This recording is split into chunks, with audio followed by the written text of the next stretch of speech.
tell you a story of a time we were robbed while all of us were sleeping. So this was like summer of 2015. I remember I was doing my internship at KPMG then, and we came back home late, obviously because of traffic, Lagos traffic. Considering how tired I was, I literally went to bed naked. I didn't wear clothes or anything. I was literally stark naked. And in my usual habit, I plugged my phone just close to my head, which isn't good, but I guess that was what saved my phone that day. I also remember that day being payday, so I had just been paid. Then I was earning about 40,000 naira in KPMG as an intern, and I had just been paid. And I remember my sister and I wanted to buy something, and I withdrew about 30,000 naira out of that money. Imagine my shock when I wake up at 3 a.m. or my mother wakes me up at 3 a.m. asking for her phone. And I was literally wondering, how? What do you mean by your phone? I didn't take your phone. And then she asked me if I also took her handbag. And I told her I didn't take your handbag. I literally brought your handbag up to your room.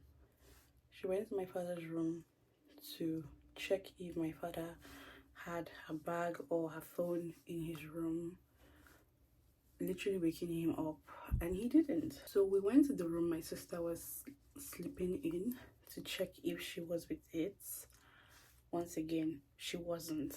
And we all decided to go downstairs to check for the bag. Lo and behold, when we got downstairs, we saw one of our side doors opened, like literally left opened. Mind you, this door is an iron door, and this is the kind of door that when you open, it would definitely make a noise. We went outside only to find my mother's bag, my handbag outside at our backyard. They had emptied everything that was literally inside the bag. I'm sure by now you're wondering how they got inside. So there was literally a window beside the door, and they cut off the nets and stretched their hands. I don't know how they were able to stretch their hands that far.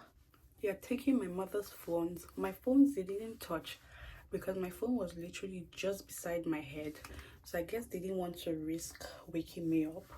So they didn't touch my phone. They took my mom's phones. I think they took my dad's phone as well. And they took every single money and valuable that were inside my work bag and my mother's work bag. Even with the shocks on our faces, we obviously still had to go to bed because the next day was still a work day. The next day, we made some inquiries around, and we learned that there were a group of guys who always robbed houses, and they usually wore this magic ring that makes them, or whatever they do, undetected. Like, you will literally not hear a sound as long as they're wearing that ring. As much as I find that kind of hard to believe, I mean, we just had to believe it for the sake of believing. Some days later, we found out that the person had changed my mom's WhatsApp picture to his picture or to a guy's picture.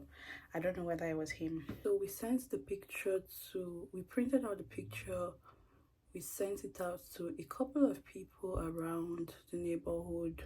But as you suspect, or as you guess, nobody knew him.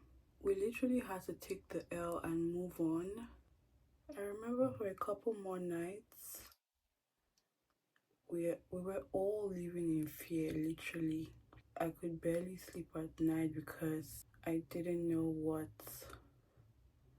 was gonna happen or how someone could get into our house and rob all of us. But in my usual way of not believing anything that has to do with juju, I still don't believe that they had some magic ring that they used to get in undetected.